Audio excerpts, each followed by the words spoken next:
Today, samahan nyo ako manood ng FIBA World Cup. Ang laban na to ay US versus Italy. Alam ko guys, medyo late na to. At tapos na rin ang FIBA World Cup. Pero let me share to you my experience sa panonood dito sa MOA Arena. Hey, Ian Rusya here at syempre simulan natin ang araw. Mag-deliver muna tayo ng mga stocks natin sa ating tindahan at papunta ngayon tayo sa Twinkle Toes Sneakers, Quezon City at meron din kaming Marikina branch. Bisitahin nyo kami or umorder kayo online via Facebook. Saglitan lang tayo guys sa mga murang Nikes ang i-feature natin ngayon. Simulan muna natin dito guys sa Fly by Mid na black and white na colorway guys. 2,795 pesos na lang to. Budgetarian na basketball shoes tayo Below SRP tayo. Ang ganda man ng colorway. Next we have Court Boro Low Recraft guys, triple white tayo, mga pambabae naman guys, 2,750 lang. Everyday shoes para sa pambabae, sobrang mura lang, below SRP rin. Then meron tayong Jordan Stay Loyal 2 na breads ang kulay, 6,395 pesos ang SRP nya, pero syempre mas mababa tayo, 4,595 pesos na lang to. Next, meron tayong Air Force 1 na white coral chalk na colorway. Ito nga pambabae naman. Guys, 3,195 pesos lang to guys legit at original lahat mga binebenta namin. Then we have the Court Legacy white coral chalk naman. Ito, 2,250 pesos lang guys Mga pambabae rin to. And isa sa mga dumating sa atin, Air Force 1 na Oxygen Purple. SRP nito is 6,895 pesos. Pero ngayon, 4,995 pesos lang to guys. Panalo din yung mga colorway na maputi Then pumunta na tayo guys ng MOA Arena at dito tayo ngayon nagpark sa tapat lang. Nasa 7th floor na tayo, bumaba na tayo agad. 8:40 yung game na napuntahan natin. Syempre kumuha muna tayo ng food dahil hindi pa tayo nagdi-dinner at makikita mo yung excitement ng mga tao ngayon dito. Ang laban kasi nito guys is USA versus Italy. Alam niyo naman sa mga hindi pa nakakanood ng mga NBA.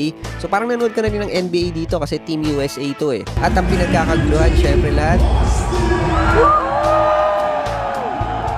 paminsan-minsan lang din to. Once in a lifetime experience lang to. Kaya very thankful kami ng kapatid namin na nakapanood kami dito sa Pilipinas sa MOA Arena ng FIBA World Cup. Sa umpisa guys, meron tayong national anthem ng USA. At sinundan naman ito ng Italy.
Mahirap pag medyo mataas yung floor na pinagparkan mo.